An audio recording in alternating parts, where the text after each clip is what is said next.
નમસ્કાર, ગુજરાત 18 લાઈવમાં આપનું સ્વાગત છે। ડભોઈ સ્થાનિક સ્વરાજની ચૂંટણીને લઈ ફોર્મ ભરવાના અંતિમ દિવસે સેવા સદન ખાતે પડાપડી। સ્થાનિક સ્વરાજની ચૂંટણીઓ જાહેર થતા આજે ફોર્મ ભરવાની અંતિમ તારીખે જ ડભોઈના જિલ્લા પંચાયતની 4 બેઠક, તાલુકા પંચાયતની 20 બેઠક અને નગરપાલિકાની 36 બેઠકો માટે મોટી સંખ્યામાં ઉમેદવારી ફોર્મ ભરવા ઉમેદવારો ઉમટી પડ્યા હતા। ડભોઈ ભાજપ, કોંગ્રેસ અને આમ આદમી પાર્ટી સહિત અપક્ષ ઉમેદવારી કરનારની સંખ્યાનો રાફડો ફાટ્યો હતો।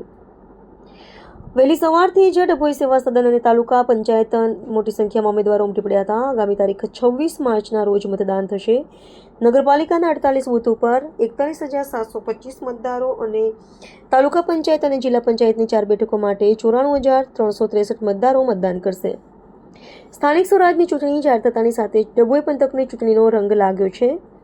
ડભોઈની 4 જિલ્લા પંચાયત બેઠક, ચાંદોદ, કાયા વરોહણ, થુવાવી અને સીમડિયા તેમજ નગરપાલિકાની 36 બેઠક અને તાલુકા પંચાયતની 20 બેઠક માટે આજે ઉમેદવારી ફોર્મ ભરવાની છેલ્લી તારીખ હતી। વહેલી સવારથી જ ચૂંટણી અધિકારી સમક્ષ ફોર્મ જમા કરાવવા મોટી સંખ્યામાં ઉમેદવારો ઉમટી પડ્યા હતા।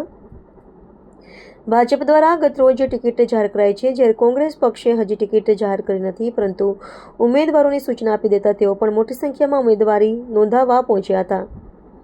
બપોરે 3 વાગ્યા સુધી સંખ્યાબંધ ઉમેદવારોએ ફોર્મ ભર્યો, જેનો ફાઇનલ આંકડો સાંજ સુધી માલુમ થશે। પરંતુ ડભોઈ સ્થાનિક સ્વરાજની ચૂંટણીની ભારે જમાવટ જોવા મળી છે। મળતી વિગતો અનુસાર ભાજપમાં ટિકિટ ના મળતા કોંગ્રેસમાં ઉમેદવારી નોંધાવી હતી, તો પક્ષથી નારાજ થયેલા કેટલાક ઉમેદવારો, જેમાં કોંગ્રેસ અથવા અપક્ષ અને આમ આદમી પાર્ટીમાં પણ ઉમેદવારી નોંધાવી હોવાની માહિતી છે। જો કે હવે જોવાનું રહ્યું કે કોણ જીતે છે અને કોણ હારે છે। ડભોઈ નગરપાલિકામાં કુલ 48 બૂથ ઉપર 41,725 મતદારો મત આપશે, જ્યારે તાલુકા પંચાયત અને જિલ્લા પંચાયતના 143 બૂથ ઉપર કુલ 94,363 મતદારો મત આપશે।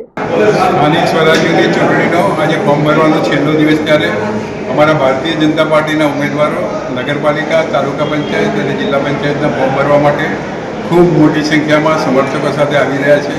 ખૂબ ખુશીનું અને ઉમંગનું વાતાવરણ છે, કેસરિયા લહેર છે અને અમારા ઉમેદવારોને જે જન સમર્થન સાંપડ્યું છે એના માટે અમને ખૂબ આનંદ છે। આગામી સમયમાં વડોદરા જિલ્લામાં ભાજપનો કેસરીયો લહેરાશે અને ભારે બહુમતીથી નગરપાલિકા, તાલુકા પંચાયત અને જિલ્લા પંચાયતમાં ભારતીય જનતા પાર્ટી રહેશે। એ ફરી એકવાર સર્વે ઉમેદવારોની શુભેચ્છા। વંદે માતરમ, ભારત માતા। સ્થાનિક સ્વરાજ્યની ચૂંટણી માટે ફોર્મ ભરવાનો આજે છેલ્લો દિવસ છે। ડભોઈ નગરપાલિકાના ભારતીય જનતા પક્ષના ઉમેદવારો આજે ફોર્મ ભરી રહ્યા છે અને 36 માંથી 32 ઉમેદવારોને મેન્ડેટ આપવામાં આવ્યો છે। આપના મારફત નગરજનોને અપીલ કરું છું કે છેલ્લા 5 વર્ષમાં જે રીતે નગરપાલિકા દ્વારા વિકાસના કામો થયા છે એ અવિરત આગળ વધતા રહે, એટલે ફરીવાર ભારતીય જનતા પક્ષનું નગરમાં વોટ બેસે એના માટે મત આપો, અપાવો અને આ તમામ ઉમેદવારોને વિજય બનાવો।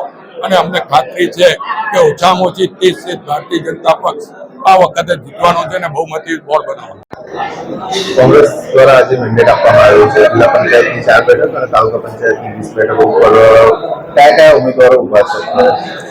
આજે પ્રદેશ કોંગ્રેસ દ્વારા જે નિયુક્ત કરેલા છે અમારા અધિકૃત ઉમેદવારો, એમાં 20 તાલુકા પંચાયત અને 4 જિલ્લા પંચાયતના ઉમેદવારો, એમાં ચાણોદ પર અમારા મમતાબેન ભરતભાઈ પટેલ ધરમપુરી વાળાને અધિકૃત કર્યા છે। થુવાવી જિલ્લા પંચાયત પર રાકેશભાઈ વિનોદચંદ્ર પટેલ રાટલીવાળા એમને અધિકૃત કર્યા છે। સીમડિયા જિલ્લા પંચાયત પર શાંતિલાલ અંબાલાલભાઈ પટેલ સિદ્ધપુરવાળાને અમે આપી છે ઉમેદવારી તક, અને કારવણ જિલ્લા પંચાયત પર બારોટ અક્ષરભાઈ કિરીટભાઈને અમે ઉમેદવારી કરવાની તક આપી છે। આગામી પક્ષમાં જેમ ભાજપે આ નવા નિયમો કાઢ્યા છે, 60 વર્ષના ઉપર ન ચાલે, 3 કે 4 ટર્મ ન ચાલે, એના કારણે અંદરો અંદર પૂરા ગુજરાતમાં ડખા ચાલુ થઈ ગયા છે। અને એના કારણે કારણ કે ધારાસભ્ય હોય કે સંસદ સભ્ય હોય એને આવું નથી લાગુ પડતું કે 3 ટર્મ ને 4 ટર્મ, અને આ નાના જે પાયાના કાર્યકરો છે, જે વર્ષોથી મહેનત કરે છે, જે પથારીઓ પાથરે છે, ખુરશીઓ સાફ કરે છે, ઝંડા લગાવે છે, એમને આ બધાને આ લોકોને હેરાન કરવા માટે જે મજબૂત કાર્યકરો છે એની માટે આ નિયમો લાવે છે, અને જે એસી કેબિનોમાં બેરે છે એની માટે આ કોઈ નિયમ નથી, જેના કારણે સમગ્ર ગુજરાતમાં આ ઘડીએ ભારતીય જનતા પાર્ટીના અંદરના ડખાના કારણે કોંગ્રેસ પાર્ટી મજબૂતાઈથી જીતશે અને સારામાં સારી રીતે લીડ કરશે। દરેક જિલ્લા પંચાયત, તાલુકા પંચાયત, મહાનગરપાલિકા હોય કે નગરપાલિકામાં સારી રીતે આગળ આવશે। ડભોઈ નગરપાલિકામાં સામાન્ય ચૂંટણી યોજાઈ રહી છે, તેમાં મેં વોર્ડ નંબર 2 માં ઉમેદવારી નોંધાયેલી છે. જેમાં પાર્ટી તરફથી મને મેન્ડેટ આપવામાં આવશે એવી મને વિશ્વાસ છે. તેમજ ડભોઈ નગરપાલિકાના હદ વિસ્તારમાં આવેલ મતદારો એ કોંગ્રેસ પાર્ટીના દરેક ઉમેદવારને મત આપશે એવું મને વિશ્વાસ આશા વ્યક્ત રાખું છું. તેમજ જે 4 ગામો ડભોઈ નગરપાલિકામાં હદ વિસ્તારમાં સમાવેશ કરવામાં આવેલી છે, એ ડભોઈ નગરપાલિકા જે પ્રાથમિક સુવિધા જે વસાહતોને નથી આપી શકતા, તો આટલા 5-5 કિલોમીટર દૂરને કેવી રીતે એ કર્યું છે. બીજું કે એમને 4 ગામને ટીપીમાં સમાવેશ કરી દીધો. ટીપીમાં 50% કપાત જશે જગ્યાઓ. બીજી વસ્તુ કે જે બાળકો જે વિનામૂલ્યે ગામડેથી વડોદરા કે કોઈ બી જગ્યાએ અભ્યાસ કરવા જતા હતા, એ હવે નગરપાલિકા હદ વિસ્તારમાં સમાવેશ થવાથી એ લોકોનું ફીનું બસના પાસ વિનામૂલ્ય હતું, તેની જગ્યાએ પૈસા આપીને જવું પડશે બહાર. લારી ગલ્લાવાળાને જે અમારે કોંગ્રેસ પાર્ટી 600-700 રૂપિયા લેવામાં આવતા હતા, આજે લારી ગલ્લાના 3-4 હજાર ભરવા પડે છે. ડભોઈ નગરપાલિકા શોપિંગ સેન્ટર જે છે એમાં 600 થી 700 રૂપિયા ભાડું હતું, એનું 5-5 હજાર 4-4 હજાર કરી દેવામાં આવ્યું.